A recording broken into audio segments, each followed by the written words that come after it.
Isipin ninyo na ang taong gumigising sa tabi ninyo tuwing umaga na naghahanda ng inyong mainit na kape ay may itinatagong isang karumal-dumal na plano. Paano kung ang bawat paglalambing na ipinapakita niya ay isang maskara lamang para sa iisang layunin, ang pera? Ito ay isang nakakagimbal na kwento. Hindi ito tungkol sa galit o nasaktang damdamin, kundi tungkol sa isang asawang handang patayin ang sariling kabiyak para lamang sa kasakiman upang makuha ang mahigit 100 milyong pisong 100 milyong ang halaga ng insurance. Ang paraang pinili niya ay napakatuso at napakadetalyado na yumanig sa lahat. Paano niya nagawang gawin ito sa taong dapat sana'y pinakamamahal niya sa lahat? Halina't sabay-sabay nating tuklasin kung paano nangyari ang madilim na kwentong ito, hakbang-hakbang, ng umagang iyon. 12 ng Hulyo 2023, nagsisimula pa lamang ang tag-ulan sa Maynila. Ang kulay abong langit ay mababa at dahan-dahang pumapatak ang mga butil ng ulan sa madulas na aspalto. Ang amoy ng basang lupa at damo mula sa magdamag na ulan ay nanunuot sa ilong. Sa Forbes Park, Makati, isang kilalang eksklusibong subdibisyon, ang umaga ay tila karaniwan lamang. Ang mga mamahaling sasakyan ay pumapasok at lumalabas sa tarangkahan. Isang antuking guwardiya ang nagbabantay at ang mga may bahay ay naghahanda para ihatid ang kanilang mga anak sa eskwela. Walang sino man ang nag-akala na ang araw na iyon ang magiging simula ng isang nakakagimbal na trahedya. Sa isang marangyang mansyon na napapalibutan ng mataas na itim na bakod na bakal, si Coronel Antonio Tony Reyes, isang mataas na opisyal ng pulisya na kilala sa kanyang katapatan, prinsipyo at pagiging kagalang-galang ay natagpo ang walang buhay sa kanyang silid-tulugan. Mabilis na kumalat ang balita. Nagimbal ang lahat sa biglaang pagpanaw ng isang mahalagang opisyal na naglingkod sa bansa sa loob ng ilang dekada. Isang ambulansya ang humarurot sa mga kalsada ng Forbes Park. Ang pula at asul na ilaw nito ay sumasayaw sa basang kalsada. Ang mga kapitbahay na nakarinig ng balita ay nagsimulang magtipon sa labas ng gate ng mansyon ni Coronel Reyes. Nagsimula ang bulungan. Atake raw sa puso ang ikinamatay ni Coronel. Imposible. Nagpa-check up lang siya noong nakaraang buwan. Malusog na malusog daw. Ang dating tahimik na komunidad ay napuno na ngayon ng kuryosidad at kaba. Sa loob ng sala, nakaupo ang biyuda ni Coronel Reyes, si Isabel Bel Reyes, na maputla ang muka. Gusot ang kanyang mahabang buhok. At ang kanyang mga mata ay namumula na tila galing sa pag-iyak, ngunit kakaiba, walang luhang dumadaloy. Mahigpit niyang hawak ang isang puting panyo na basa ng malamig na pawis. Hindi na po siya nagising kaninang umaga, mahinang sabi ni Isabel sa mga mediko. Akala ko po pagod lang siya. Ang kanyang boses ay basag at putol-putol, ngunit para sa ilan na nakasaksi, hindi ito tunog ng natural na pagdadalamhati ng isang asawa, kundi parang isang linyang isinaulo.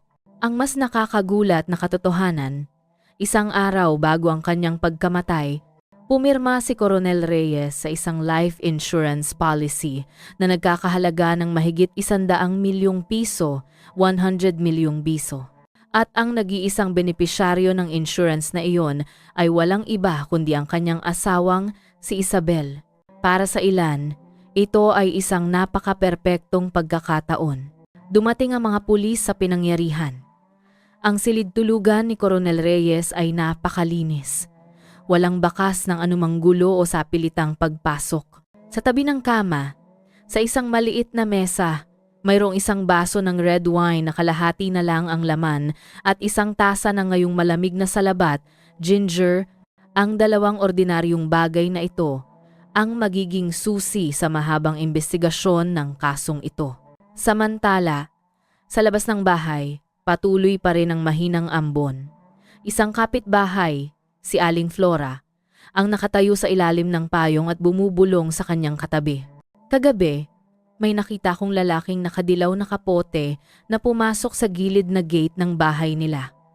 Akala ko kamag-anak, pero kakaiba ang oras. Halos 2:00 na ng madaling araw. Sa sandaling iyon, ang kanyang sinabi ay tila hindi gaanong mahalaga, ngunit kalaunan, ito ay magiging isang mahalagang piraso ng puzzle na magbubukas sa tabing ng katotohanan. Ang maulang umagang iyon ay naging saksi sa simula ng isang madilim na kwento, ang misteryosong pagkamatay ng isang respetadong opisyal ng pulisya. Isang maganda ngunit misteryosang asawa at isang malaking life insurance na naging usap-usapan sa buong Maynila. Walang sino man ang nakaaalam na sa likod ng mga pader ng marangyang mansyon sa Forbes Park, mayroong isang masama at detalyadong planong nakatago. Habang sumisikat ang araw sa Maynila, tahimik ang mararangyang kalye ng Forbes Park. Tanging ang huni ng mga basang ibon sa mga puno ang maririnig. Ngunit ang payapang umagang iyon ay nabasag nang huminto ang mga ambulansya at sasakyan ng pulis sa harap ng isang marangyang mansyon. Isang veteranong imbestigador, si Major David Dave Santos, ang bumaba ng sasakyan na may seryosong mukha. Pinagmasdan ng kanyang matalas na mata ang paligid. Ang amoy ng basang lupa ay humahalo sa amoy ng gamot mula sa medical team na nagpapabigat lalo sa kapaligiran. Pagpasok niya sa master bedroom, agad siyang nakaramdam ng kakaiba. Ang silid ay napakaayos para sa isang tahanan na kararating lang nawalan ng may-ari. Ang mga kurtina ay bahagyang nakabukas at ang ilaw sa tabi ng kama ay nakasindi pa rin. Sa mesa naroon ang isang tasa ng malamig ng salabat at isang baso ng red wine na kalahati pa ang laman. Sa ibabaw ng kama, naninigas na ang katawan ni Coronel Reyes. Ang kanyang mga labi ay kulay ube at ang kanyang mga mata ay bahagyang nakabukas na tila may isang lihim na hindi niya naisatinig. Major, bulong ng isang forensic officer kay Major Santos. Malinaw na ang rigor mortis. Ang oras ng pagkamatay ay tinatayang madaling araw. Tumango si Major Santos at ibinaling ang tingin kay Isabel Reyes, ang biyuda na nakaupo sa sofa na maputla ang mukha. Mahigpit pa rin niyang hawak ang panyo, ngunit wala nang luhang dumadaloy. Sa isang kalmadong boses, ipinaliwanag niya ang mga pangyayari. Pagkagising ko po kaninang umaga, akala ko tulog pa siya. Nang ginising ko, hindi na siya gumagalaw kaya sa sobrang takot, tumawag ako ng ambulansya. Nakatuon ang pansin ni Major Santos sa bawat salita ni Isabel. Ang kanyang paliwanag ay napakalinaw at organisado na tila isinaulo niya ito. Matapos maingat na itala ang lahat, tinitigan niya ng diretso si Isabel sa mata. Sa mga matang iyon, mayroong isang hindi maipaliwanag na lamig. Samantala, sa labas ng silid, naririnig ang bulungan ng mga residente. Ang kapitbahay na si Aling Flora ay nagsalita sa isang pulis na may nag-aalalang mukha. Mga 2:00 ng madaling araw kagabi, may nakita kong matangkad na lalaking nakaitim na jacket na pumasok sa gilid na gate ng bahay nila. Umuulan ng malakas kaya akala ko hardinero o trabahador lang, pero ngayon iniisip kong kakaiba pala. Agad na ipinarating ang testimonya na yon kay Major Santos. Mabilis niyang sinuri ang mga security log ng subdivision, ngunit ang CCTV camera sa guardhouse ay malabo lamang ang nai-record. Dahil sa malakas na ulan, nagkaroon ng hamog ang lente at hindi malinaw ang mukha ng tao. Kung gayon, napakahalaga ng testimonya ni Aling Flora. Bulong ni Major Santos habang bumabalik sa silid tulugan. Ang kanyang tingin ay napako sa bote ng wine na kalahati pa ang laman. Inutusan niya ang forensic team na kumuha ng sample mula sa baso at sa bote. Ganito rin ang ginawa sa natitirang salabat. Itinala ng mga operatiba ang lahat ng ebidensya, habang si Isabel ay tahimik lamang na nakaupo. Minsan, yumuyuko siya. Minsan, nakatingin ng blanko sa bintana. Walang hagulgol, walang gulat na ekspresyon. Lahat ay sobrang kalmado. Lumapit sa kanya si Major Santos at nagtanong sa malumanay na tono. Mrs., meron po ba kayong bisita kagabi o may napansin kayong kakaiba? Dahan-dahang umiling si Isabel at maikling sumagot. Wala po. Walang sino man. Gaya lang po ng dati. Naghapunan kami, uminom ng tsaa, at natulog.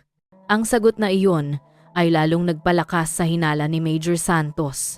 Paanong magiging gaya lang ng dati ang lahat kung ilang oras lang pagkatapos ay natagpo ang bangkay na ang kanyang asawa? Bukod pa rito, isang kapitbahay ang nagpatunay na may isang estrangherong pumasok sa kanilang bahay. Pinagmasdan ni Major Santos ang silid, inoobserbahan ang maliliit na detalye, ang mga unan na sobrang ayos, ang kurtinang bahagyang nakabukas na karaniwang isinasara ng buo kapag natutulog, at ang ilaw sa tabi ng kama na nakasindi pa rin. Lahat ay tila isang entabladong inihanda. Sa labas, nagsimula nang dumating ang ilang reporter. Mula sa malayo, kumukuha sila ng mga larawan, sinusubukang kunan ang marangyang mansyon na puno ng mga pulis.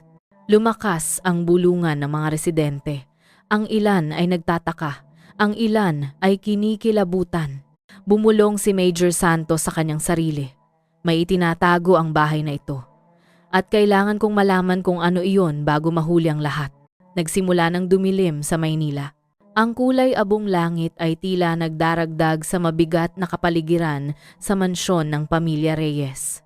Sa labas ng gate, ang mga umiikot na ilaw ng sasakyan ng pulis ay lumilikha ng pula at asul na refleksyon sa basang kalsada na parang mga aninong sumasayaw sa mga sanaw. Binuklat ni Major David Santos ang kanyang kwaderno, malalim ang iniisip. Mula umaga itinala niya ang bawat detalye, ang ekspresyon ni Isabel, ang pahayag ng saksi, at ang mga ebidensyang natagpuan. Ngunit habang mas marami siyang isinusulat, mas nagiging malinaw na hindi ordinaryo ang pagkamatay ni Coronel Reyes. Lumapit ang mediko-legal na may dalang folder na naglalaman ng paunang resulta ng pagsusuri. Major, mahina niyang sabi, walang senyales ng atake sa puso. Sa halip, may nakitang bakas ng isang kemikal sa sistema ng biktima, isang sangkap na katulad ng malakas na sleeping pills. Kapag hinaluan ng alak, maaari itong magdulot ng respiratory failure sa loob ng ilang oras, depende sa kondisyon ng katawan ng biktima. Huminga ng malalim si Major Santos. Ang paliwanag ay tumutugma sa sitwasyon. Bagamat natagpuan si Coronel Reyes sa umaga, malaki ang posibilidad na pumanaw na siya mula pa noong madaling araw. Saang inumin ito nakita? Tanong ni Major Santos. Parehong may bakas ng sangkap ang red wine at ang salabat. Lahat ng nasa silid ay napatingin sa mesa sa tabi ng kama kung saan naroon ang baso ng wine at tasa ng tsaa. Ang mga ebidensyang iyon ay agad na isinilid sa mga transparent na plastic bag, selyado at nilagyan ng opisyal na label. Si Isabel, na kanina pa nakayuko sa sofa, ay sa wakas ay nagsalita. Matagal na pong hindi makatulog ng maayos ang asawa ko. Lagi ko siyang ipinagtitimpla ng salabat. Ang red wine naman ay maliit na ritual na niya bago matulog. Ang kanyang boses ay natural pakinggan, ngunit may napansin si Major Santos. Bago magsalita, lumunok si Isabel at hinigpitan niya ang hawak sa kanyang panyo hanggang sa mamuti ang kanyang mga daliri. Ito ay senyales ng kaba, kahit na sinusubukan niyang panatilihing kalmado ang kanyang mukha. Mrs. Reyes, sabi ni Major Santos, saan po ninyo binili ang salabat na ito? Sa isang tindahan po ng mga halamang gamot malapit sa palengke. Matagal na po kaming suki doon. Mabilis niyang sagot. Itinala ni Major Santos ang impormasyon at inutusan ng kanyang tauhan na imbestigahan ang tindahan. Makalipas ang ilang minuto, isang pulis ang bumalik na may dalang maliit na plastic bag. Major, natagpuan po namin ito sa isang drawer sa kusina. Sa loob mayroong isang bote ng mga puting tableta na walang label. Nanunuot sa ilong ang amoy ng kemikal. Itinaas ni Major Santos ang bote at tiningnan si Isabel. Alam niyo po ba ito? Sandaling nanlaki ang mga mata ni Isabel ngunit agad siyang umiling. Hindi ko po alam. Baka gamot po iyan ng asawa ko. Minsan nag-iingat siya ng sarili niyang gamot. Ang sagot na iyon ay tila minadali. Tinandaan ito ni Major Santos. Umalis siya sa silid tulugan at nagtungo sa study room ni Coronel Reyes. Ang malaking kahoy na mesa ay puno ng mga papel, ngunit ang pinakakapansin-pansin ay isang asul na folder. Binuksan ito ni Major Santos. Isang kopya ito ng isang 100 milyong pisong life insurance policy, pirmado 3 linggo pa lang ang nakalipas. Ang nag-iisang tagapagmana, si Isabel Reyes. Hindi to nagkataon lang, bulong ni Major Santos. Unti-unting nagiging malinaw ang motibo. Tinawag niya ang dalawa sa kanyang mga tauhan. Suriin ninyo agad ang mga bank account ng pamilyang ito. Maghanap ng anumang kahina-hinalang transaksyon sa nakalipas na 3 buwan. Noon, tumunog ang telepono ni Major Santos, ang administrator ng subdivision. Major, sinuri po naming muli ang CCTV footage kagabi. Malabo dahil sa ulan, pero may nakunang isang matangkad na lalaki na pumasok sa gilid na gate bandang 1:57 a.m. Hindi makilala, pero tiyak na hindi si Coronel Reyes. Tumango si Major Santos. Ang testimonya ng residente kaninang umaga ay tila nakumpirma, kahit malabo pa. Bumalik siya sa sala at tiningnan si Isabel. Mrs., may footage po ng isang taong pumasok sa inyong bahay noong madaling araw. Wala po ba kayong narinig? Sandaling nanahimik si Isabel. Ang kanyang mga mata ay mabilis na tumingin sa bintana bago muling yumuko. Mahimbing po ang tulog ko. Hindi ko po namalayan na may pumasok. Ang kanyang boses ay mahina at hindi na kasing tatag ng dati. Sa labas ng bahay, patuloy na nagtitipon ang mga reporter at residente. Ang tunog ng mga kamera at mga bulungan na puno ng tanong ay pumapasok sa bahagyang nakabukas na pinto. Pagpatay nga ba talaga? Sangkot kaya ang asawa? Ang mga boses na iyon ay parang isang bigat na lalong nagpapataas sa kaba ni Isabel. Isinara ni Major Santos ang kanyang kwaderno. Naglakad siya papunta sa pinto at tumingin sa labas. Tumila na ang ulan, ngunit ang amoy ng basang lupa ay may halong tensyon na hindi pa tapos. Sinabi niya sa kanyang sarili, unti-unti nang nagkakabit-kabit ang mga piraso. Lason, bagong insurance, isang estranghero, at isang asawang puno ng lihim. Pero kailangan ko ng isang tiyak na ebidensya na magdudugtong sa lahat ng ito. Hindi ako titigil hanggang sa lumabas ang katotohanan. Ang gabi sa headquarters ng PNP ay puno ng tensyon. Nakaupo si Major David Santos sa interrogation room, tinititigan ang isang ulat ng bank transaction na kararating lang. Mayroong malalaking halaga ng pera na inilipat mula sa account ni Isabel Reyes papunta sa isang lalaking nagngangalang Marco Gomez, isang dating security guard sa eksklusibong subdivision kung saan nakatira ang biktima.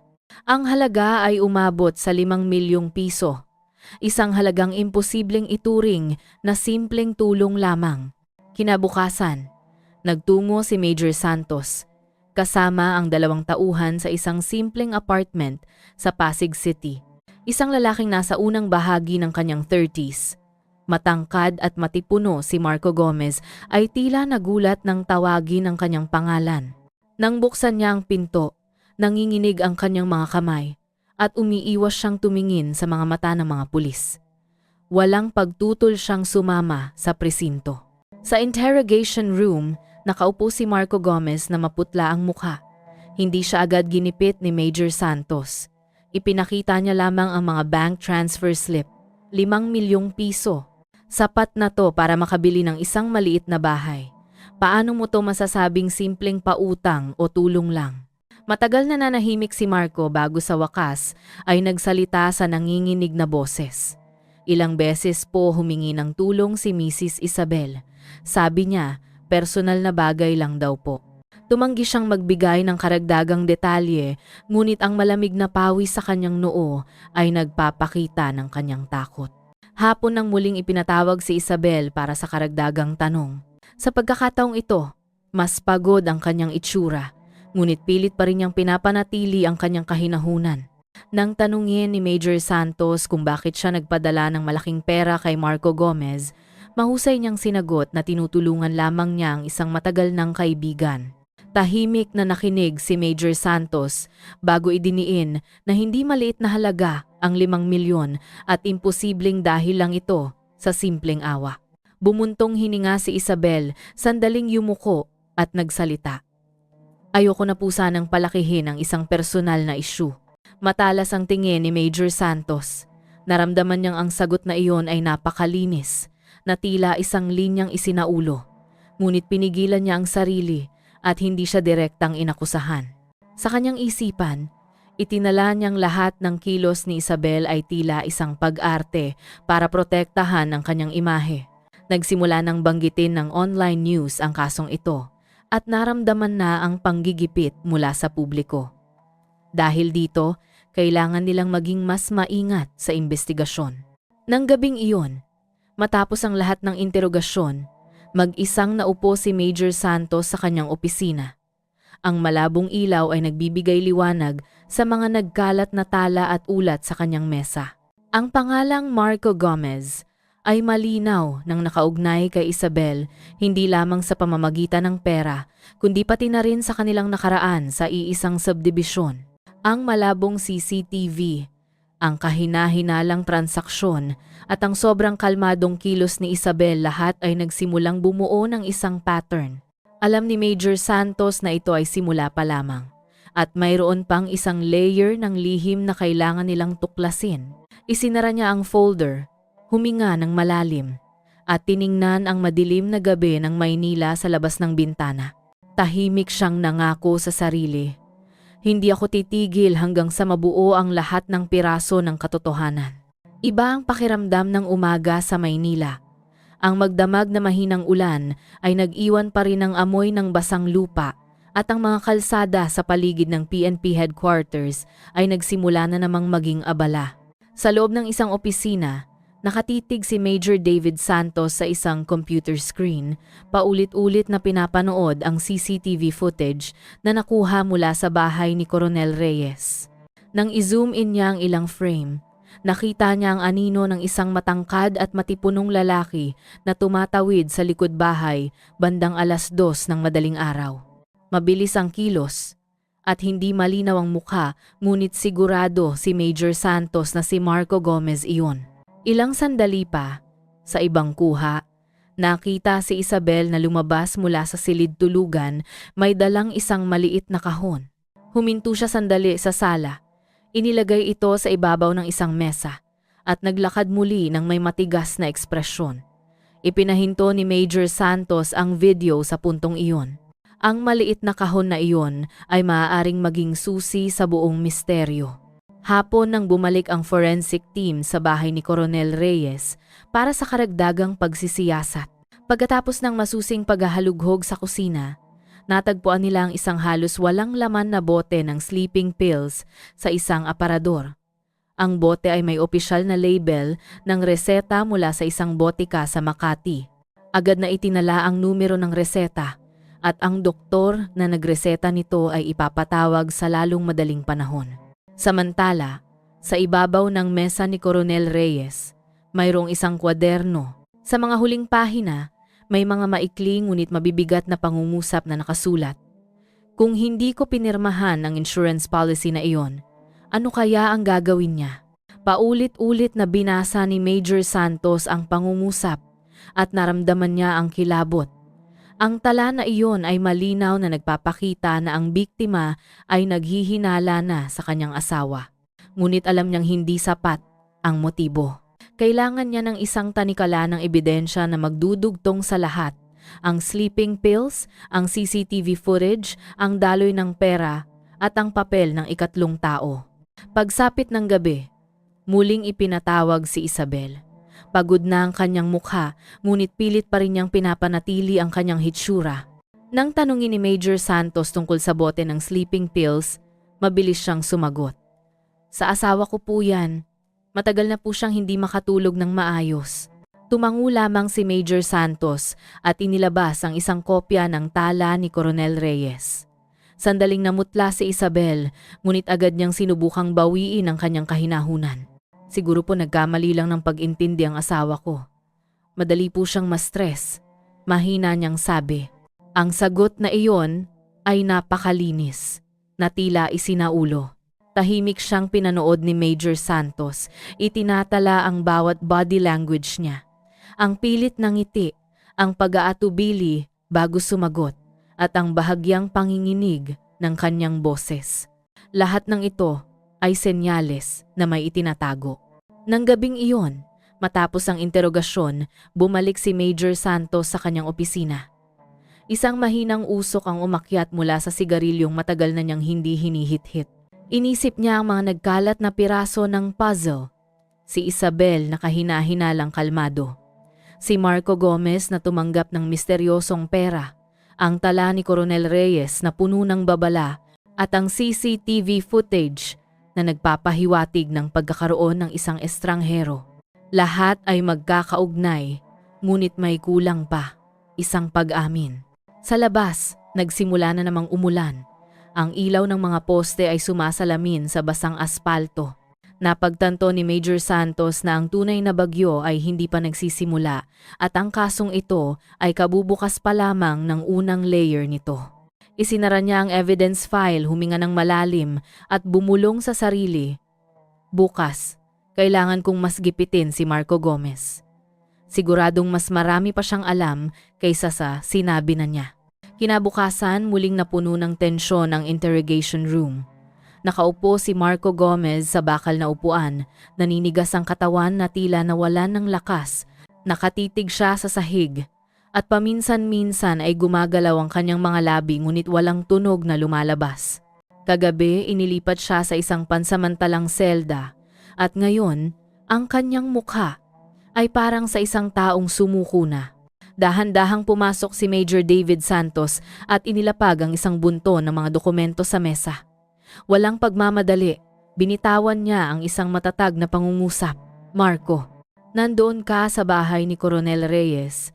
Nang gabing iyon, nagsasalita na ang ebidensya. Nanatiling tahimik si Marco, pilit na pinipigilan ang kanyang paghinga. Ipinakita ni Major Santos ang CCTV footage ng isang matangkad na lalaking pumapasok sa likod bahay. Malabo ang kuha, ngunit sapat na para maging malinaw. Hindi na tumanggi si Marco. Ipinikit na lamang niya ang kanyang mga mata na tila sumusuko. Lumapit si Major Santos. Hindi ka nag-iisa, di ba? Kung patuloy kang mananahimik, ikaw ang sasalo sa lahat. Sabihin mo kung sino ang nag-utos sa'yo. Natahimik ang silid, tanging ang tunog ng sekundaryo ng orasan ang maririnig. Sa wakas, bumulong si Marco. Sabi niya, tulungan ko lang daw siya. Walang masasaktan. Hindi ko po alam na ganito ang kahahantungan. Sinong nag-utos sa'yo? Mariing tanong ni Major Santos. Tinakpan ni Marco ang kanyang mukha ng dalawang kamay at binanggit ang pangalang inaasahan na ng lahat. Si Mrs. Isabel po. Ang pag-aming iyon ay nagpabago sa kapaligiran sa silid. Pinigilan ni Major Santos ang kanyang emosyon at nagpatuloy sa matatalas na tanong. Ikinumpisal ni Marco na tinawagan siya ni Isabel noong madaling araw para pumunta sa bahay ni Coronel Reyes at binigyan siya ng isang maliit na kahon na naglalaman ng sleeping pills. Ang kanyang misyon ay simple ngunit malupit. Tiyaking iinumin ni Coronel Reyes ang inuming may halong gamot. Nag-alinlangan siya nung una, ngunit nangako si Isabel ng malaking pera at isang mas magandang buhay. Bakit ka pumayag? Tinitigan siya ng diretso ni Major Santos. Yumuko si Marco. Halos basag ang boses. May naging malapit po kami noon. Alam niya po ang kahinaan ko. Binitag niya po ako, Major. Ang mga salitang iyon ay nagbigay ng kumpirmasyon kay Major Santos na ginamit ni Isabel ang emosyonal na aspeto para kontrolin si Marco. Pagkatapos ng interogasyon, bumalik si Major Santos sa kanyang opisina. Naramdaman niyang isang buhol ang nakalas, ngunit isang mas malawak na lambat pa ang naghihintay. Ang katotohanang si Isabel, ang utak, ay unti-unting nagiging malinaw, ngunit ang pattern ng kasong ito ay masyadong detalyado at organisado para maging simpleng krimen lamang ng isang asawa. Nang gabing iyon, isang karagdagang ulat ang dumating mula sa financial team bukod sa 5 milyong piso na inilipat kay Marco Gomez. Isang mas malaki pang halaga ang natuklasang pumasok sa account ng isang lalaking nagngangalang Leo Martinez, isang dating empleyado ng isang kumpanya ng insurance sa Maynila. Ang halaga ay nakakagulat, Ilang beses na mas malaki kaysa sa natanggap ni Marco, mariing isinara ni Major Santos ang folder. Sa pagkakataong ito, sigurado na siya na si Isabel ay simula pa lamang at sa likod nito, mayroong isang mas malaking organisasyon at si Leo Martinez ay maaaring isang mahalagang bahagi nito. Habang papalubog ang araw sa Maynila, nakatayo si Major Santos sa tabi ng bintana. Bumulong siya sa sarili. Ang laban na ito ay nagsisimula pa lamang. Nang gabing iyon, pasado 11:00 na, ngunit abala pa rin ang headquarters ng PNP sa Maynila.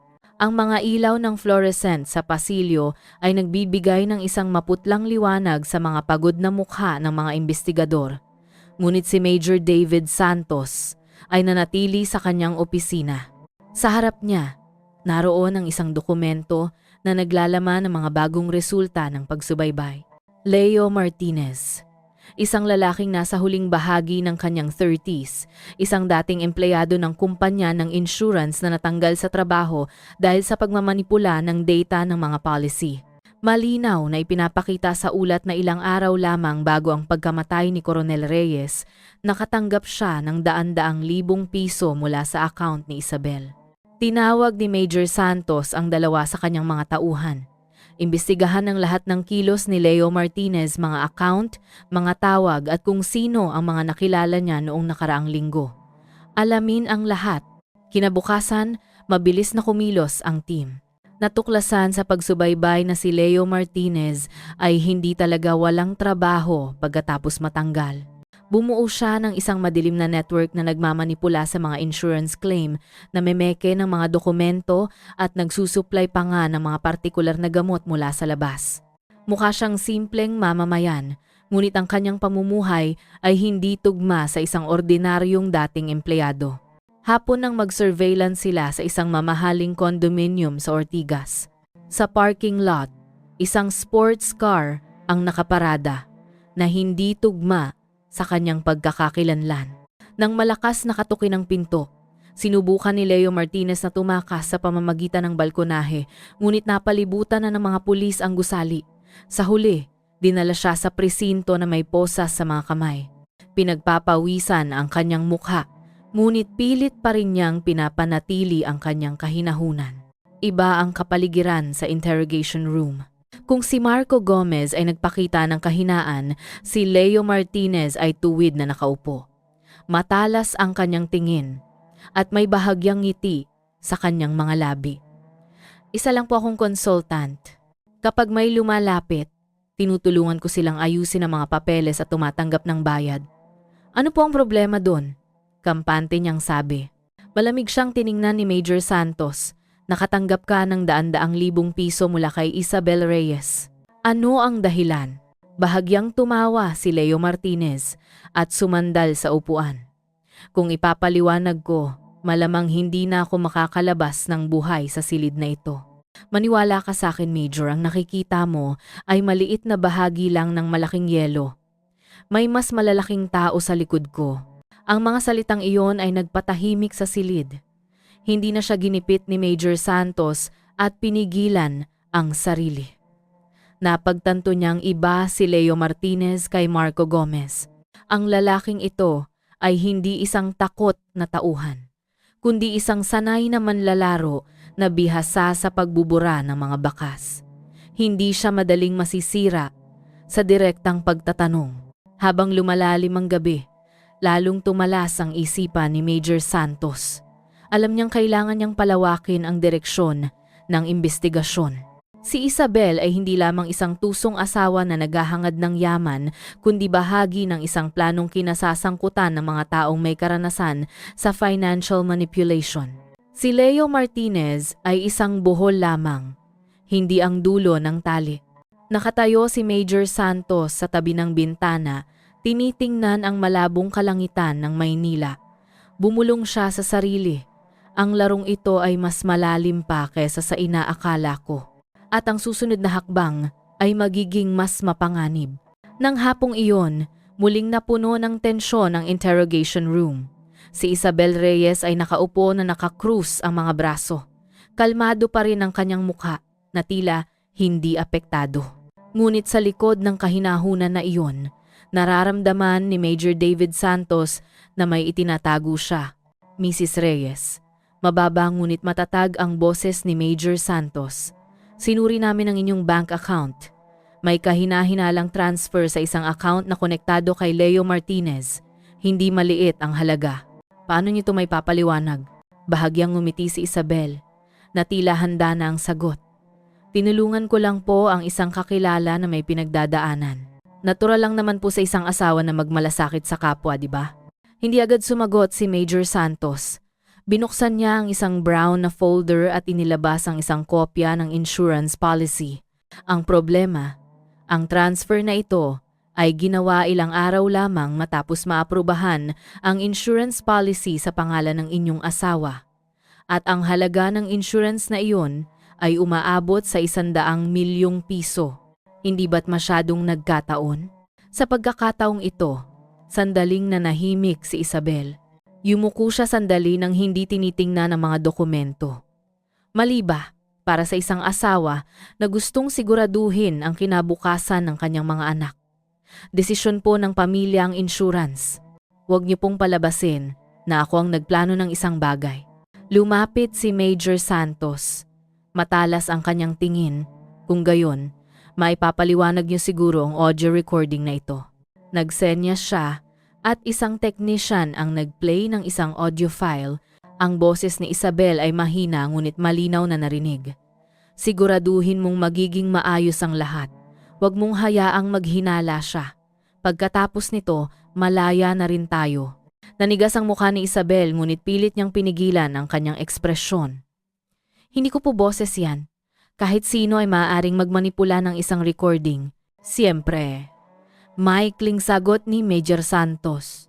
Ngunit ang recording na ito ay natagpuan sa telepono ni Marco Gomez kasama ang mga pruweba ng bank transfer. Gusto niyo bang sabihin na minanipula ni Marco Gomez ang inyong boses? Sandaling tinitigan ng diretsyo ni Isabel si Major Santos, isang tingin na puno ng pagkalkula. Huminga siya ng malalim. Si Marco ay isang desperadong tao. Kahit ano ay gagawin niya para iligtas ang kanyang sarili. Hinayaan ni Major Santos na manatili ang katahimikan. Alam niyang ang ganitong psikolohikal na panggigipit ay mas epektibo kaysa sa 1,000 tanong. Sa likod ng one-way mirror, ilang miyembro ng team ang nag-aabang ng senyales na bumibigay na si Isabel. Makalipas ang ilang minuto, nagpatuloy si Major Santos sa isang malumanay na tono na parang sa isang kaibigan. Mrs., hindi ko po iniisip na kayo ay isang malupit na tao. Ngunit ang larong ito ay lumayo na ng sobra. Kung patuloy ninyong itatanggi, kayo lang ang mag-isang papasan sa lahat. Nagsimula nang magsalita sina Marco Gomez at Leo Martinez at ilang beses nilang binanggit ang inyong pangalan. Huwag ninyong hayaang baliktarin nila ang lahat at ituro kayo bilang utak. Bumuntong hininga si Isabel at sumandal sa upuan. Ipinikit niya ang kanyang mga mata sa loob ng ilang segundo bago muling magmulat. Major? Mahina niyang sabi. Ang galing ninyong magpaikot ng salita. Pero hindi rin po ako tanga. Lahat ng sinabi ninyo ay mga pira-pirasong piraso lang. Wala kayong direktang ebidensya na ako ang naglagay ng lason. Bahagyang tumango si Major Santos. Kinikilala ang katatagan ng kanyang kaharap. Tama po kayo. Wala pa kaming direktang ebidensya. Ngunit napakarami ng circumstantial evidence. Ang mga bank transfer, ang insurance policy, ang audio recording, at ang mga testimonya ni Marco Gomez at Leo Martinez lahat ay nakaturo sa inyo. At sigurado ako, hindi magtatagal, lalabas na rin ang huling ebidensya. Noon, isang miyembro ng team ang nagmamadaling pumasok mula sa labas. May dalang bagong ulat. Iniabot niya ang papel kay Major Santos. Naningkit ang mga mata ni Major Santos habang binabasa ito. Interesante, bulong niya. Muli niyang tiningnan si Isabel. Kakausap lang namin sa isang empleyado ng insurance company. Malinaw niyang naaalala na kayo lang ang mag-isang pumunta para ayusin ang insurance na iyon nang wala ang inyong asawa at hiniling pa ninyong bilisan ang proseso. Nagkataon lang din po ba ito? Sa unang pagkakataon, nawala ang kahinahunan ni Isabel. Kinagat niya ang kanyang ibabang labi at paulit-ulit na tinapik ang mesa. Gusto ko lang pong protektahan ang asawa ko, sabi niya. Pagod na raw siya nitong mga nakaraang araw. Maliban na maghanda para sa anumang mangyari.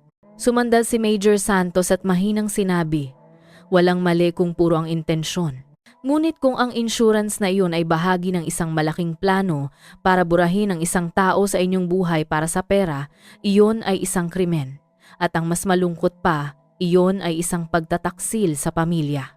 Ang mga salitang iyon ay tumusok na parang kutsilyo. Nanigas ang mukha ni Isabel at ang kanyang tingin ay kumislap na tila may pinipigilan. Ngunit agad siyang umayos ng upo, pilit na binabawi ang kontrol.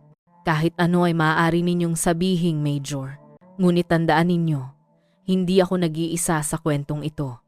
Kapag bumagsak ako, maraming pangalan ang kasamang mahihila. Sa mga salitang iyon, napigil ang hininga ni Major Santos. Alam niyang isang mahalagang pahiwatig ang binitiwan ni Isabel na sa likod ni Marco Gomez at Leo Martinez mayroong isang mas malaking puwersa. Pansamantalang itinigil ang interogasyon at ibinalik si Isabel sa selda. Mag-isang naupo si Major Santos sa kanyang opisina. Nang gabing iyon, ang malabong ilaw ng fluorescent ay nagdulot ng anino sa kanyang pagod na mukha, ngunit ang kanyang isipan ay patuloy na umiikot. Ang huling mga salita ni Isabel, hindi ako nag-iisa, ay umalingaw-ngaw sa kanyang isipan. Mayroon bang isang mas malawak na network na hindi pa nila nagagalaw? O ito ba ay isang huling pagbabanta lamang mula sa isang asawang nasukol na? Alam ni Major Santos na ang sagot sa tanong na iyon ang magbabago sa direksyon ng investigasyon. Sa kanyang mesa, tinitigan niya ang isang malaking board na puno ng mga post-it notes. Mga pangalan, petsa, daloy ng pera at mga piraso ng ebidensya. Ang mga pulang linya ay naguugnay sa isang punto, sa isa pa bumubuo ng isang komplikadong pattern na parang sapot ng gagamba. Sa gitna, malaki ang pangalan ni Isabel, ngunit ngayon isang malaking tandang pananong ang lumitaw sa tabi nito. Sandaling ipinikit ni Major Santos ang kanyang mga mata at huminga ng malalim. Lumalalim na ang gabi sa Maynila at humihina na ang ingay ng mga motorsiklo sa kalsada. Ngunit para kay Major Santos, ang kasong ito ay kabubukas pa lamang ng isang bago at mas mapanganib na kabanata. Napagtanto niyang ang katotohanan ay madalas na mas komplikado kaysa sa itim at puti. Nang umagang iyon, muling naging abala ang headquarters ng PNP mula sa kanyang opisina. Tinitigan ni Major David Santos ang dumaraming bunton ng mga dokumento. Ang mga salita ni Isabel kagabi, hindi ako nag-iisa, ay malinaw pa ring nakatatak sa kanyang isipan. Ang kanyang tingin ay napunta sa investigation board sa pader. Hindi lamang niya ito tinitingnan. Nagdidikit siya ng mga bagong tala at nagdudugtong ng mga linya, bumubuo ng isang mas komplikadong pattern. Ang pangalan ni Isabel ay nasa gitna, ngunit sinadya ni Major Santos na magdagdag ng isang malaking tandang pananong sa tabi nito. Malinaw na mayroong isang mas mapanganib na tao sa likod nito. Isang miyembro ng team ang nagmamadaling pumasok na may hawak na USB. Major, may mahalaga kaming natuklasan sa laptop ni Leo Martinez. Kailangan niyo pong makita ito. Agad silang nagtungo sa Digital Forensics Lab. Sa isang malaking screen, ipinakita ang ilang naka-encrypt na dokumento na kararating lang na decrypt. Ipinaliwanag ng isang technician, nakakita po kami ng isang listahan ng mga malalaking insurance policy. Pare-pareho po ang pattern. Bigla ang namamatay ang policy holder at ang benepisyaryo ay laging ang pinakamalapit na tao. Ngunit ang interesante, halos lahat ng insurance ay pinroseso ng iisang ahente. Malinaw na lumitaw ang pangalang Ricardo Ricky Vargas. Naningkit ang mga mata ni Major Santos. Kilala niya ang pangalang iyon, isang dating branch manager ng isang kilalang kumpanya ng insurance na biglang nag-resign ilang taon na ang nakalipas. Mula noon, nawala na sa industriya si Vargas, ngunit ngayon, ang kanyang pangalan ay muling lumitaw sa gitna ng network na ito. May direktang koneksyon ba si Vargas kay Isabel? Tanong ni Major Santos. Tumango ang teknisyan. Mayroon po kaming email na ipinadala ni Isabel sa address ni Vargas 2 linggo bago mamatay ang kanyang asawa. Ang subject ay Urgent Insurance. Immediate activation needed. Huminga ng malalim si Major Santos. Unti-unting nagiging malinaw ang mga piraso ng puzzle. Malinaw na sangkot si Isabel, ngunit mayroong isang mas may karanasang utak na nagkokontrol sa laro. Hapon nang magpasya si Major Santos na maghanap ng impormasyon sa dating opisina ni Vargas. Luma na ang gusali, ngunit may ilang matatandang empleyado pa rin na natira. Isa sa kanila, isang manager, ang handang magsalita. Matalino si Ricky. Sabi ng manager, umiiling. Alam niya ang mga butas sa sistema ng insurance kaysa kanino man. Pero pagkaalis niya sa kumpanya, narinig kong nakikipag-ugnayan siya sa ilang mga bagong yamang tao sa Maynila. Tinatawag daw nilang investment. Hindi ako sigurado kung totoo, pero ang impormasyong iyon ay nagbigay ng kumpirmasyon kay Major Santos na hindi ito isang personal na kaso lamang, kundi isang sindikato, isang organisasyong alam kung paano gamitin ang kamatayan para kumita. Pagsapit ng gabi, bumalik si Major Santos sa kanyang opisina. Muli niyang binuklat ang diary ng yumaong si Coronel Reyes. Isang maikling pangungusap sa huling pahina ang nagpangilabot sa kanya. Kung may mangyari sa akin, huwag kang magtitiwala sa matamis na mukhang iyon. May mas madilim na anino sa likod niya. Ang mga salitang iyon ay tila kumukumpirma sa kutob ni Major Santos na ang banta kay Coronel Reyes ay hindi lamang mula kay Isabel, kundi mula sa isang mas malaking puwersa. Noon, biglang tumunog ang telepono ni Major Santos. Isang hindi kilalang numero ang lumitaw sa screen. Maingat niyang sinagot ang tawag.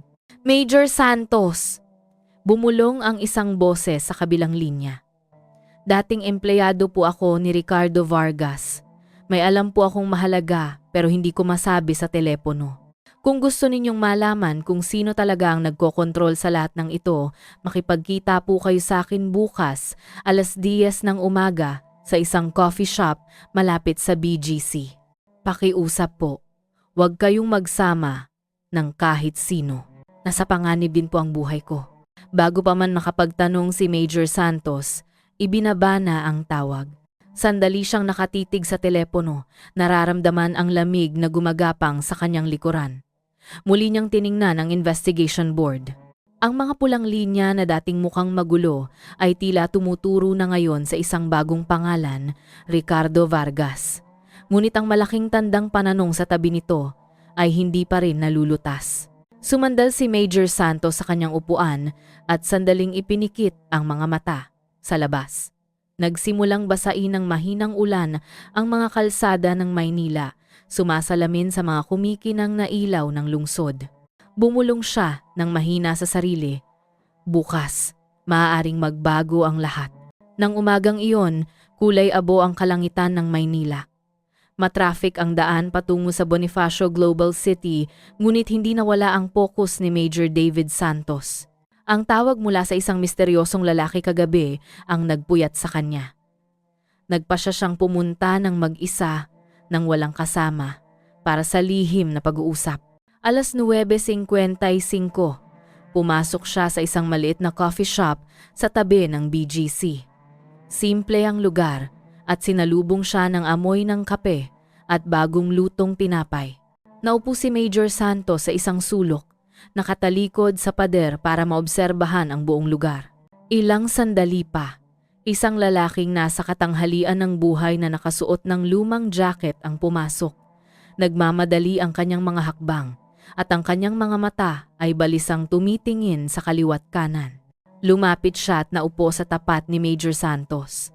Ako po si Noel Cruz, mahina niyang sabi. Dati po akong administrative staff sa ilalim ni Ricardo Vargas. Marami po akong alam, pero natatakot po ako. Dahan-dahang tumango si Major Santos. Sabihin niyo po ang alam ninyo. Huwag kayong mag-alala. Hanggat nandito ako, poprotektahan ko kayo.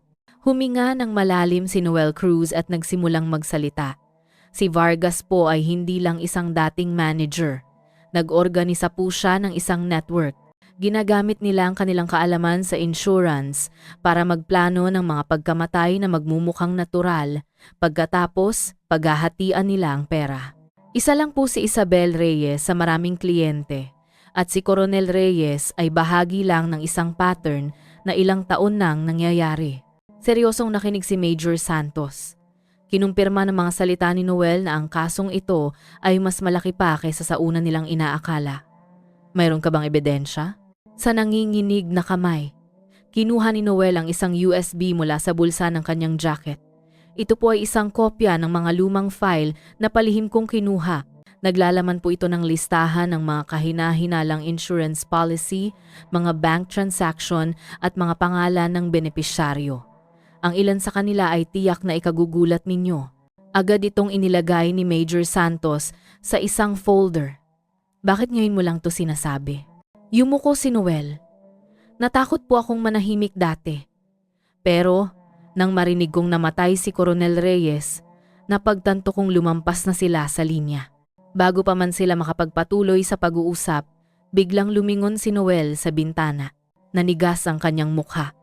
Major, may nagmamasid po sa atin. Sumulyap din si Major Santos. Sa kabilang kalsada, isang itim na sedan na walang plaka ang nakaparada. Madilim ang salamin sa harap, ngunit malabo niyang nakikita ang anino ng dalawang tao sa loob. Ang isa sa kanila ay may kausap sa telepono. Agad na nagpasya si Major Santos. Sumunod ka sa akin, huwag kang lilingon. Inakay niya si Noel palabas sa likod na pinto ng coffee shop. Dinaanan nila ang isang makitid na eskinita patungo sa isang parking lot. Ang mamasa-masang hangin at amoy ng basura ay nanunuot sa ilong, ngunit pinabilis nila ang kanilang mga hakbang.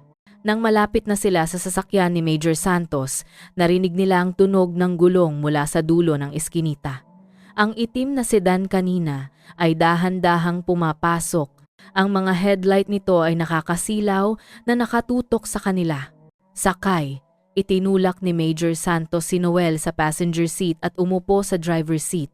Pinaandar niya ang makina at pinaharurot ang sasakyan para makalabas sa eskinita. Sumunod din ang itim na sedan. Sa gitna ng habulan, isang motorsiklo ang halos bumangga sa kanila at nawalan ng kontrol ang sasakyan ni Major Santos. Tumama ang katawan ni Noel sa pinto. Umungol siya sa sakit ngunit nanatiling may malay. Major, ingatan niyo po ang USB. Mas mahalaga po yan kaysa sa buhay ko. Sumulyap sa kanya si Major Santos bago muling tumuon sa kalsada. Ginamit niya ang kanyang sanay na pagmamaneho para makalusot sa mga masisikip na daan at makarating sa isang pangunahing kalsada. Naiwan nila ang itim na sedan sa gitna ng magulong trapiko ng Maynila. Makalipas ang ilang minuto, huminto si Major Santos sa harap ng isang pribadong ospital. Lumingon siya at nakitang si Noel ay maputla pa rin ang mukha at hawak ang kanyang tiyan. Walang tama ng bala, ngunit masakit ang katawan dahil sa malakas na pagkakabangga. Noel, kumapit ka. Kailangan mong mabuhay para maging saksi, sabi ni Major Santos habang tumatawag ng mga mediko. Mahinang tumango si Noel. Susubukan ko po. Pero kung may mangyari man, gamitin niyo po ang data na yan para pabagsakin si Vargas. Hinawakan ni Major Santos ang kanyang balikat. Pangako, habang dinadala ng mga mediko si Noel, nakatayo si Major Santos sa harap ng ospital na may tensyon sa mukha. Ang USB sa kanyang bulsa ay tila napakabigat na naglalaman hindi lamang ng data kundi ng isang madilim na katotohanang maaaring magpabagsak sa maraming tao. Mula sa malayo, nakita niyang mabilis na dumaan ang itim na sedan at lumiko sa isang kanto. Hindi pa tapos ang panganib. Nang may matigas na panga, bumulong si Major Santos sa sarili. Akala nila, matatakot nila tayo. Pero ngayon, nagbago na ang laro. Sa pagkakataong ito, kami na ang manghahabol sa kanila. Ang pribadong ospital sa gitna ng Maynila ay naging isang maliit na kuta. Nagbabantay ang mga pulis sa bawat sulok ng pasilyo, muling sinuri ang mga security camera at limitado lamang sa mga medical staff ang pagpasok. Ngunit alam ni Major David Santos na kung talagang gusto ni Ricardo Vargas na patahimikin ang isang saksi, hindi siya titigil sa simpleng pagtatangkang pumasok. Nang umagang iyon, isang bagong ulat ang dumating sa mesa ni Major Santos. Isang hindi kilalang impormante ang nagpadala ng isang maikling mensahe. Naghahanda na si Vargas para sa susunod na hakbang. May plano silang umatake sa labas ng ospital. Mag-ingat. Mahigpit na hinawakan ni Major Santos ang kanyang telepono. Nagsisimula na silang magpanik, bulong niya. Sa silid ng ospital, mas maayos na ang kalagayan ni Noel Cruz. Maputla pa rin ang kanyang mukha, ngunit mas malinaw na ang kanyang boses. Major, huwag niyo po akong protektahan mag-isa. Ilabas niyo po ito sa publiko. Kailangang malaman ng mga tao ang katotohanan. Umiling si Major Santos. Hindi pa po ngayon. Kung magmamadali tayo, maaaring makatakas ang kanilang network. Kailangan nating makakuha ng sapat na ebidensya para kasuhan si Vargas at ang lahat ng kanyang kasabwat. Samantala, isang nakakagulat na pahiwatig ang natuklasan ng forensic team mula sa USB. Isang talaan ng isang pulong na may codename na Proyektong Orkidya. Ang pulong ay nakatakda 3 araw mula ngayon sa isang mamahaling hotel sa Makati. Ang listahan ng mga dadalo ay kinabibilangan ng ilang opisyal ng gobyerno at mga may-ari ng malalaking kumpanya. Lahat ng nasa listahan ay may kaugnayan sa mga kahina-hinalang insurance policy. Napagtanto ni Major Santos na ito ay maaaring isang gininto ang pagkakataon kung makakapasok siya sa pulong na iyon. Maaaring makakuha siya ng direktang ebidensya sa papel ni Vargas, ngunit napakalaki ng panganib. Kung mabubuko ang kanyang pagkakakilanlan, maaaring manganib ang kanyang buhay. Hapon nang muling bumisita si Major Santos sa ospital, nakita niyang si Noel ay pilit na nagsusulat sa isang maliit na kwaderno. Nanginginig ang kanyang sulat kamay ngunit malinaw na mababasa ang mga salita. May tik-tik sa loop, NG-PNP. Huwag magtitiwala sa lahat. Natahimik si Major Santos nang mabasa niya ito. Sinong tinutukoy mo? Seryoso niyang tanong. Tumingin si Noel sa kisame at bumulong sa mahinang boses. Hindi ko po alam ang pangalan. Pero si Vargas, may koneksyon siya sa loob. Kapag kikilos kayo, ang mga pinakamalapit niyo lang na tao ang dapat ninyong pagkatiwalaan. Ang mga salitang iyon ay lalong nagpa-alerto kay Major Santos. Kung talagang may traitor sa loob ng PNP, maaaring mabuko ang kanilang plano anumang oras. Nang gabing iyon, sa isang maliit na command post na ginagamit niya kasama ang ilang pinagkakatiwalaang kasamahan, bumuo si Major Santos ng isang estratehiya. Itinuro niya ang isang malaking board na puno ng mga larawan, tala, at mga diagram ng daloy ng pera. Sa paligid ng pangalan ni Vargas, mayroong isang malaking pulang bilog at mga maliliit na linya ang naguugnay sa kanya kay Isabel, sa ilang opisyal at sa mga tala ng Proyektong Orkidya. Dumating na ang oras, sabi ni Major Santos sa kanyang maliit na team. Hindi na tayo maaaring maghintay. Sa loob ng 3 araw, magtitipon si Vargas at ang kanyang grupo. Kailangan nating makapasok doon. Kung talagang may traitor sa loob, paano tayo makakaasa sa suporta ng PNP? Tanong ng isang miyembro. Tiningnan sila ni Major Santos isa-isa. Hindi. Tanging ang team na ito lang ang mapagkakatiwalaan natin. Kailangan nating limitahan ang anumang paglabas ng impormasyon sa labas. Kung hindi, bago pa man tayo kumilos, makakatakas na si Vargas. Sa labas, nagsimulang lumakas ang ulan. Binabasa ang mga kalsada ng Maynila. Ang kidlat ay tila sumasabay sa dumaraming tensyon. Nakatayo si Major Santos sa tabi ng bintana. Tinitingnan ang madilim na kalangitan. Alam niyang ang daan sa unahan ay puno ng mga bitag, ngunit napagtanto rin niyang napakalapit na ng katotohanan para sumuko. Ricardo Vargas. Bulong niya. Sa pagkakataong ito, ikaw naman ang matatakot. Ang isang 5-star hotel sa Makati ay marangyang nakatayo na may mga nakakasilaw na kristal na ilaw. Nang gabing iyon, isang hanay ng mga mamahaling sasakyan ang nasa harap ng pasukan. Mula sa labas, mukha itong isang ordinaryong business meeting. Ngunit alam ni Major David Santos na sa likod ng mabibigat na kahoy na pinto na may gintong palamuti, isang mapanganib na laro ang nagaganap. Kasama ang 2 sa kanyang pinakapinagkakatiwalaang kasamahan, pumasok si Major Santos ng nakadisguise. Nakasuot siya ng isang simpleng business suit para magpanggap bilang isang financial consultant na inimbitahan ng isa sa mga dadalo. Ang kanyang mga kasamahan ay gumanap bilang mga support staff. May dalang mga laptop at dokumento para maging mas kapani-paniwala. Ang pasilyo patungo sa function hall ng hotel ay puno ng mga taong may seryosong mukha. Mga opisyal ng gobyerno, mga negosyante, at maging ilang mukha na kilala ni Major Santos na sangkot sa mga kaso ng korupsyon. Lahat ay may magiliw na ngiti, ngunit sa likod nito, masangsang ang amoy ng takot at ambisyon. Sa loob ng function hall, napakapormal ng kapaligiran. Isang mahabang mesa na napapalibutan ng mga itim na leather na upuan ang nakaayos sa isang bilog at sa isang malaking screen sa harap.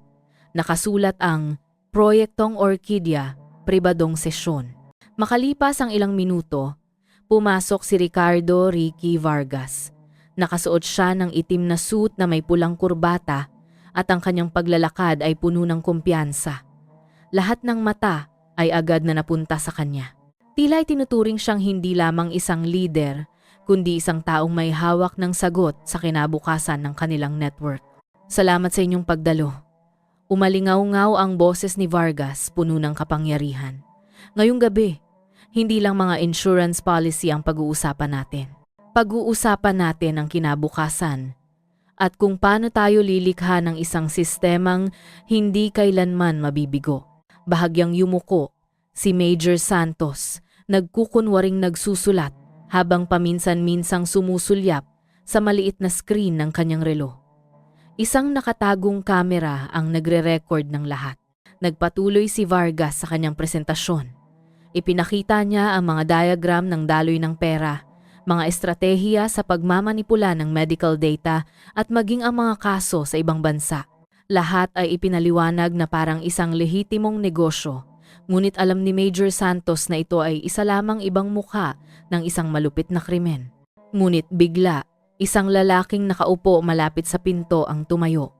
Nakilala ni Major Santos ang mukha, si General Corpus, isa sa mga matataas na opisyal ng PNP na dapat sanay neutral. Nanlamig ang dugo ni Major Santos. Ito ang traidor na ibinabala ni Noel Cruz. Bahagyang ngumiti si General Corpus, nakipagkamay kay Vargas at naupo sa isang bakanteng upuan sa tabi nito. Huwag kayong mag-alala. Mababa ngunit malinaw ang kanyang boses. Ligtas ang ating impormasyon. Walang sino man ang makakapasok sa bilog na ito. Pilit na pinigilan ni Major Santos ang kanyang ekspresyon. Malakas ang kabog ng kanyang dibdib. Kung talagang kampi si General Corpus kay Vargas, maaaring mabuko ang anumang opisyal na operasyon ng pulisya anumang oras. Itinaas ni Vargas ang kanyang baso ng wine para sa ating kinabukasan. Sabi niya. Lahat ng dumalo ay itinaas ang kanilang mga baso at umalingaw-ngaw ang palakpakan. Noon, isang kasamahan ni Major Santos na nakaupo sa sulok ang nagpadala ng mensahe sa pamamagitan ng isang maliit na communication device. Signal secure. Lahat na record. Pwede nang lumabas. Ngunit alam ni Major Santos na hindi magiging madali ang paglabas. Pagkatapos mismo ng mga salita ni Vargas, isinara ang pinto ng function hall mula sa loob. Dalawang malalaking lalaki ang nagbantay sa pinto. Malinaw na ayaw nilang may umalis na bisita bago matapos ang programa. Lalong naging tensyonado ang kapaligiran nang biglang ibaling ni Vargas ang kanyang tingin kay Major Santos. Sino ka ngang bago? Sa anong kumpanya? Tanong niya sa isang naghihinalang tono. Biglang natahimik ang silid at lahat ng tingin ay napunta kay Major Santos. Kalmado siyang tumayo at bahagyang ngumiti. Isa lang po akong maliit na tao, Ginoo. Nandito po ako para matuto. Interesado po ako sa sistemang binuo ninyo. Ilang segundo siyang tinitigan ni Vargas na para bang sinusubukang basahin ang kanyang maskara at saka dahan-dahan siyang bahagyang tumawa. Mabuti. Kailangan natin ng mas maraming kabataang gustong matuto. Gumaan ang tensyon dahil sa tawang iyon, ngunit alam ni Major Santos na kalalampas niya lang sa isang mapanganib na pagsubok. Ang maliit na kamera sa loob ng kanyang suit ay patuloy na nagre-record ng bawat usapan. Kailangan na lang niyang magtiis hanggang matapos ang programa at humanap ng paraan para makalabas, dala ang ebidensya.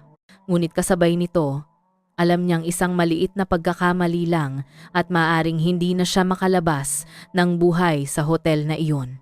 Lalong naging maalinsangan ang hangin sa loob ng function hall. Tila hindi na gumagana ang aircon o marahil ay pakiramdam lang iyon ni Major David Santos na pasan ang bigat ng tensyon. Alam niyang bawat sandali ay mahalaga at habang mas matagal siyang nananatili sa loob, mas malaki ang panganib na mabuko ang kanyang pagpapanggap. Patuloy pa ring nagsasalita si Ricardo Vargas tungkol sa kanilang mga bagong diskarte sa investment, ngunit para kay Major Santos, bawat salita ay isang maskara lamang para pagtakpan ang isang krimen.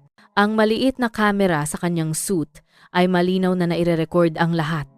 Ang listahan ng mga pangalan, ang mga diagram ng daloy ng pera, at maging ang mga pahayag ni General Corpus na nagtitiyak ng proteksyon mula sa loob ng kapulisan. Isang bodyguard ang lumapit at ipinatong ang kamay sa balikat ni Major Santos. "Ginoo, sa likod po tayo. Gusto kayong makausap ng mas malapit ng boss." Halos tumigil ang puso ni Major Santos. Sumulyap siya sa kanyang dalawang kasamahan sa sulok. Ang isa ay abala sa pagbubukas ng laptop. Ang isa naman ay bahagyang tumango bilang senyales. "Kalma lang, handa kami." Dinala si Major Santos sa isang maliit na silid sa likod ng function hall. Nang magsara ang pinto, humina ang tunog ng musika mula sa pangunahing bulwagan. Nakaupo si Vargas sa isang upuan na nakakrus ang mga binti at si General Corpus ay nakatayo sa tabi niya, nakapamulsa at nagmamasid ng may paghihinala. "Anong pangalan mo?" Kalmado ngunit matalas ang boses ni Vargas. Huminga ng malalim si Major Santos at sumagot gamit ang peking pagkakakilanlan na inihanda niya. "Miguel De Castro po, isang financial consultant na kalilipat lang sa Maynila. Inimbitahan po ako ni Mr. Tan." Naningkit ang mga mata ni Vargas. Si Tan. Mahilig siyang magdala ng mga bagong tao, pero ayaw ko ng mga sorpresa. Bumigat ang tensyon sa hangin. Yumuko si General Corpus at bumulong sa tainga ni Vargas. Kakaiba ang taong to. Baka pulis. Pilit na pinanatiling neutral ni Major Santos ang kanyang ekspresyon. Sanay na siya sa mga ganitong sandali sa kanyang maraming taon sa serbisyo, ngunit mas malaki ang nakataya ngayon. Kung mabubuko, hindi lamang ang kanyang pagpapanggap ang mawawala, kundi pati na rin ang kanyang buhay. Tumayo si Vargas at dahan-dahang umikot sa likod ng upuan ni Major Santos. "Kung consultant ka talaga, ipaliwanag mo kung ano ang tingin mo sa business model na ito. Ano ang gagawin mo kung magiging bahagi ka ng aming organisasyon?" Lumunok si Major Santos at kalmadong nagsalita. "Magpo-focus po ako sa sistema ng pagtatala. Magaling po ang sistema ninyo, Ginoo. Ngunit kailangan ng karagdagang layer para hindi matrace ang pondo. Kung lilikha ako ng isang bagong istruktura sa pamamagitan ng mga shell company, walang sino man ang maghihinala." Sandaling natahimik ang silid. Huminto sa paglalakad si Vargas at tinitigan ng matalas si Major Santos.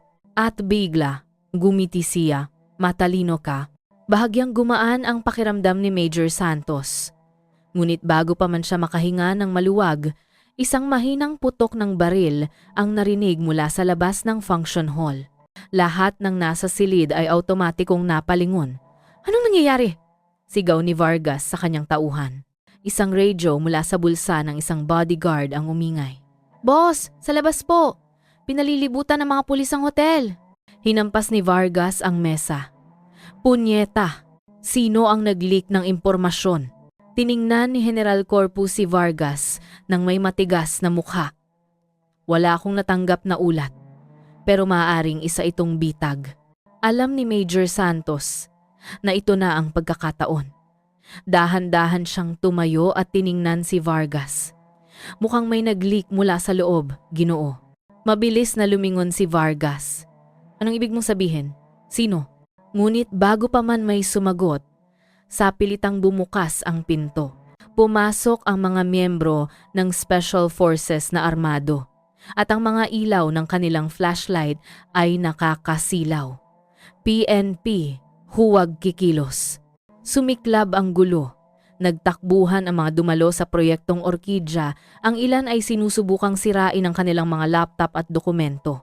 Hinila ni Vargas si General Corpus at sinubukang tumakas sa isang lihim na pinto sa gilid. Hinabol sila ni Major Santos ngunit hinarang siya ng 2 bodyguard. Kinailangan niyang makipagbuno ng husto at muntik nang mawala ang nakatagong kamera na nag-record ng lahat ng ebidensya. Samantala, nagtagumpay si Vargas at General Corpus na makatakas sa pamamagitan ng isang fire exit. Sa gitna ng kaguluhan, nakawala si Major Santos mula sa mga bodyguard. Hingal siya at basang-basa ng pawis ang kanyang noo. Tiningnan niya ang madilim na pasilyo kung saan nawala si Vargas at bumulong ng mahina. Hindi pa tapos ang laban na ito. Hahabulin kita kahit saan. Sumikat ang umaga sa Maynila na may kulay abong kalangitan. Basa pa rin ang mga kalsada mula sa ulan kagabi. Sa kanyang maliit na command post, nakaupo si Major David Santos. Malalim ang iniisip sa harap ng isang malaking board na puno ng mga larawan, tala, at mga diagram ng daloy ng pera. Ligtas ang lahat ng ebidensya na nakuha mula sa proyektong Orkidya, ang video recording, ang mga nasamsam na dokumento, at ang mga testimonya ng ilan sa mga nahuling dumalo. Ngunit ang pinakamahalaga, sina Ricardo Vargas at General Corpus ay nakatakas pa rin. Si Noel Cruz, na nagsisimula palang makarecover, ay dumating, inaalalayan ng isang nurse. Tiningnan niya si Major Santos at bahagyang ngumiti. Napakalapit na po ninyo sa katotohanan. Ngunit tandaan niyo po, hindi pa tapos ang daang ito. Tumango si Major Santos. Alam ko, pero kahit papaano, mayroon na tayong sapat na malakas na ebidensya. Hindi na makakapagtago ang network na ito. Ilang oras ang lumipas, isang press conference ang ginanap sa headquarters ng PNP. Puno ang silid ng media at ang mga kamera ng telebisyon ay nakatutok sa entablado. Nakatayo si Major Santos sa tabi ng PNP chief at inanunsyo ang mga katotohanan. Isang madilim na sindikato ng insurance na pinamumunuan ni Vargas na suportado ng isang tiwaling opisyal na si General Corpus.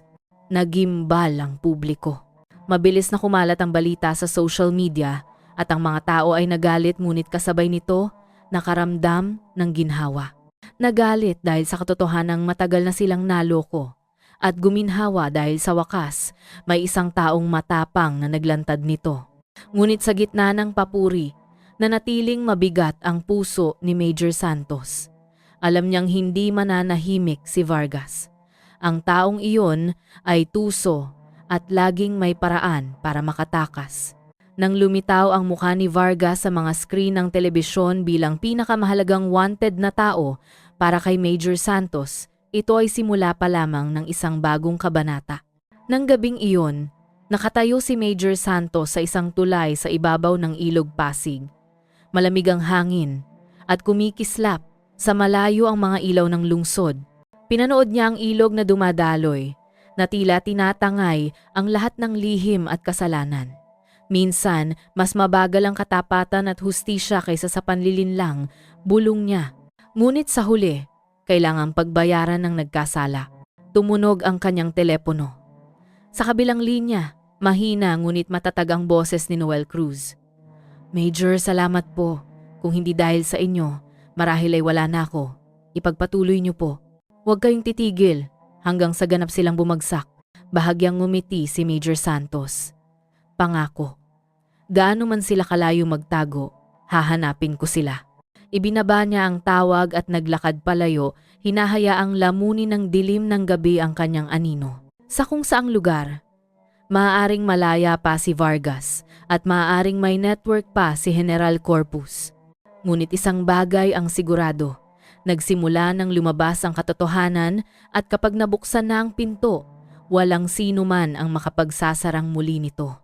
Mga kapatid, matapos nating sundan ang mahabang kwento ni Noel, Isabel, Vargas at Major Santos, marami sa atin ang tiyak na naantig. Hindi lamang dahil sa tensyon na dulot ng sabwatan, kundi dahil sa malakas na mensaheng moral na nakapaloob sa kwento. Umupo tayo sandali, huminga ng malalim, at isipin kung ano nga ba ang mga aral na maaari nating makuha. Una, ipinapaalala sa atin na ang kasakiman ang ugat ng maraming kasamaan. Sina Vargas at ang kanyang grupo ay hindi mga taong mahihirap o walang pinag-aralan. Mayroon silang posisyon, koneksyon, at maging kapangyarihan. Ngunit ang pusong puno ng labis na ambisyon ay nagbulag sa kanila. Hindi sila nagatubiling isakripisyo ang iba para sa kayamanang hindi rin naman nila madadala sa kanilang kamatayan. Dito, natutunan nating huwag hayaang dominahin ng kasakiman ang ating mga puso. Kapag walang katapusan ang ating paghahangad sa material na bagay, madali tayong maliligaw ng landas. Ikalawa, natututo tayo tungkol sa tiwala at pagtataksil. Nagtiwala si Coronel Reyes sa kanyang asawa, ngunit sa huli, siya ay pinagtaksilan. Nagtiwala si Major Santos na lahat ng kanyang kasamahan sa pulisya ay nasa iisang panig, ngunit mayroon palang traidor sa loob. Ang buhay ay puno ng kawalan ng katiyakan, at maging ang mga pinakamalapit na tao ay maaaring sumaksak sa atin ng patalikod. Kaya't natutunan nating laging maging maingat sa pagbibigay ng tiwala. Hindi ibig sabihin na dapat nating pagdudahan ang lahat, kundi dapat tayong maging matalino sa pagkilala kung sino ang tunay na mapagkakatiwalaan at sino ang mapagkunwari lamang.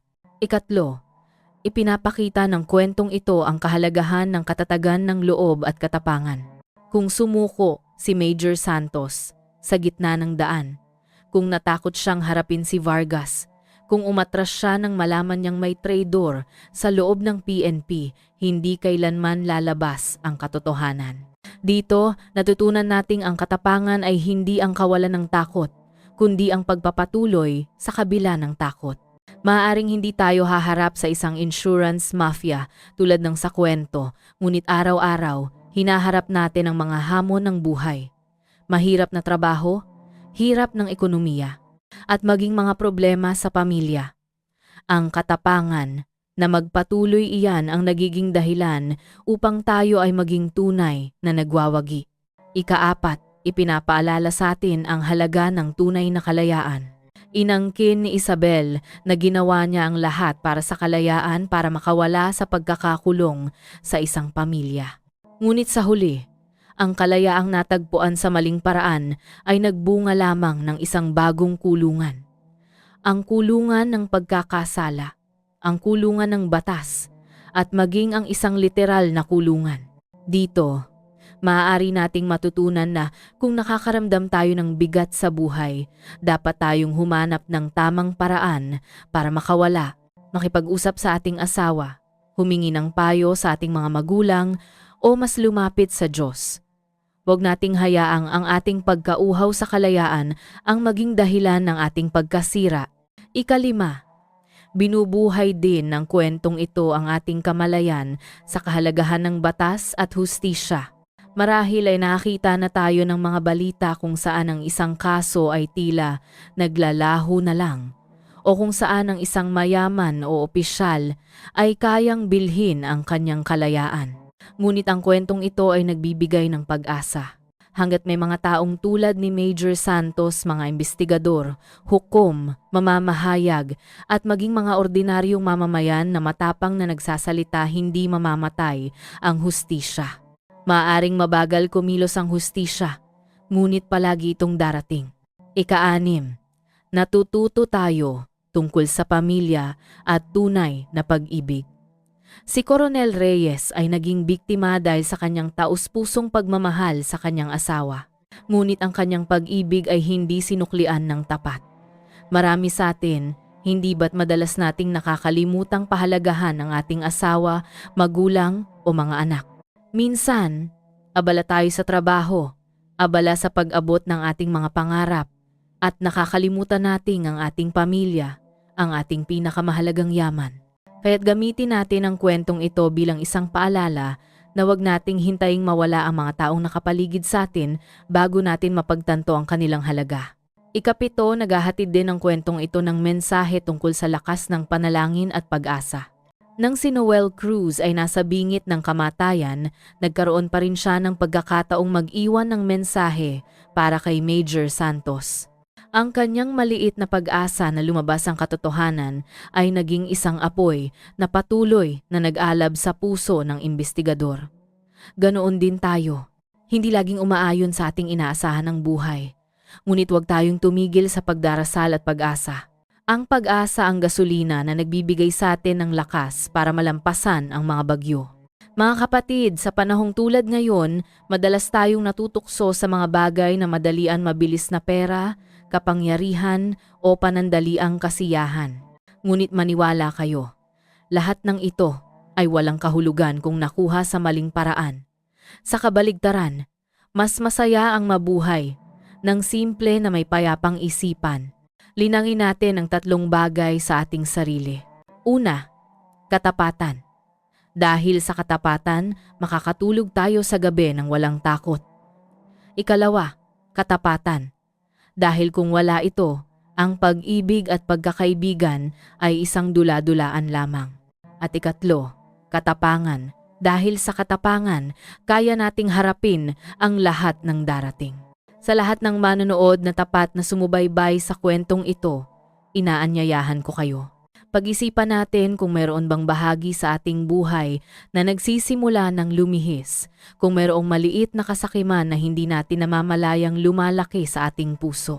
Kung mayroon, itigil natin ito agad bago pa man ito maging isang apoy na tutupok sa lahat ng ating minamahal. At sa huli, gamitin natin ang kwentong ito bilang isang babala at isang pagkakataon para patatagin ang ating pananampalataya. Ang mundo ay puno ng panlilinlang, ngunit hindi tayo dapat magpatangay sa agos nito.